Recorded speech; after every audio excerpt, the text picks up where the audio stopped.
Elhamdülillah ve salatu ve selamu ala Resulullah amma ba'd. Esselamu aleyküm ve rahmetullah ve berekatuhu. Allah Subhanahu wa Ta'ala'ga hamdü sanalar etken qalda, u zat-ı mübarekatga salat, hamdlar ve aytishlikni o'rgatgan suyukli payg'ambarimiz Muhammad Mustafa sallallohu alayhi ve sellemga durud salomlar yo'llagan holda bugun kichkina bir video yozishni ixtiyor qildik. Bu videomuzning mazmuni futuh hujjatlari to'g'risida.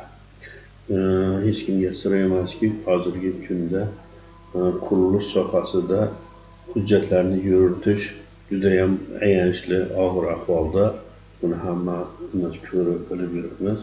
O'shaning uchun bir kichkina futuh sohasi bo'yicha o'quv kurslari tashkil qilishni ixtiyor qildik. Hozir mana shu o'quv kurslarimiz haqida qisqacha ma'lumot berib o'tishlikni lozim topdik. Xo'p, futuh o'quv kurslarimiz Expert qurilish guruh MCJ tomonidan onlayn tarzda o'tkaziladi. Bu onlayn kurslarimiz haftada 3 marta bo'ladi. Bu yerda birinchi darslarimiz kirishuv, tanishuv darslari bo'ladi. Birinchi darslarimizda bir-birimiz bilan tanishib, o'rganishib olamiz. Keyin bo'ladigan bo'lsa, futuh mutaxassisi kim, u qanaqa vazifalarni bajaradi, nima ishlarni qiladi, qaysi hujjatlar futuh injener futuhning to'g'ridan to'g'ri обязанностиga kiradi. Bular haqida tanishib olamiz. Hamma qonuniy hujjatlar, O'zbekiston Respublikasi qonun asoslari, qarorlar, Vazirlar Mahkamalarining qarorlari asosida bu narsalarni yaxshilab o'rganib olamiz. Keyin qurilishda eng asosiy ish bo'ladigan POS-POPIR hujjatlarni tashkil qilish, qanday qilinadi, qanday bajariladi. Ijro texnik hujjatlar, jurnallarni yuritish, aktlar, dalolatnomalar, ya'ni tenderga hujjat tayyorlash, smeta olingan tayyor smeta, baholanmagan smetani qanday baholaymiz, undan qanday qilib offerta yasaymiz, offerta tenderdan yutib chiqqandan keyin o'sha offertaga asosan forma 2, forma 3 hujjatlarni qanday bajaramiz. Yashirin ishlar, dalolatnomalar qanday turiladi, исполнительный sxemalar qanday qilinadi.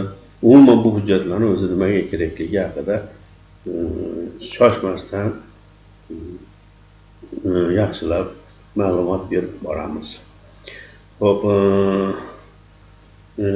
yana bu ishlarni bajarish uchun qurilish boshlangandan keyin futuh hujjatlarni yuritish, amaliyotda ko'rsatib o'tilamiz bu narsalarni, hajm chiqarishlarni, fizik hajmlarni o'lchashlar, hisob-kitoblar qanaqa bo'ladi, mana shu dalolatnomalarni qanday tuziladi, ijro hujjatlari qanday yuritiladi.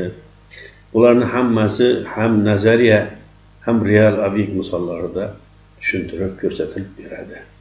Buning natijasida bu ishni kursning yakunida futuh ishini mustaqil bajara olish darajasiga, imkoniyatiga yetadi inshaalloh.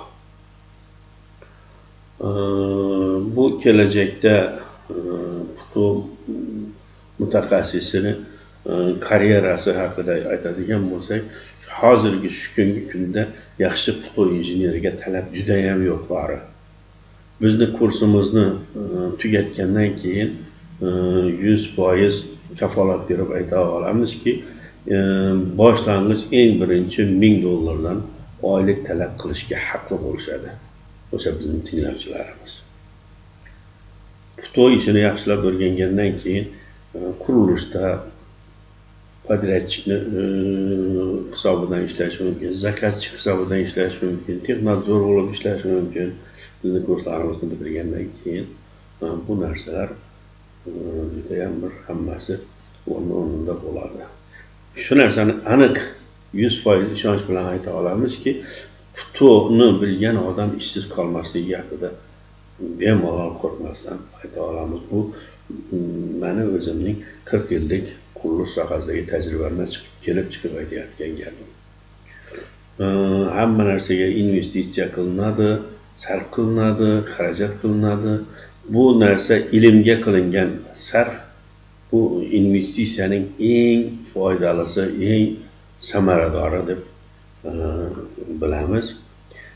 Bizga kimga bu masalalar qiziq bo'ladigan bo'lsa, mana shu telefon raqamiga 91lik 094 55 50 telefon raqamiga qo'ng'iroq qilishlaringiz mumkin yoki mana bu Expert Qurilish Group Telegram nimamizga, listkamizga yozishlaringiz mumkin. Sizlarga yanada aniqroq, to'liqroq ma'lumot beramiz inshaalloh. Hammangizni Allohim o'zi qo'llab-quvvatlasin, omadlaringizni bersin. Assalomu alaykum va rahmatullohi va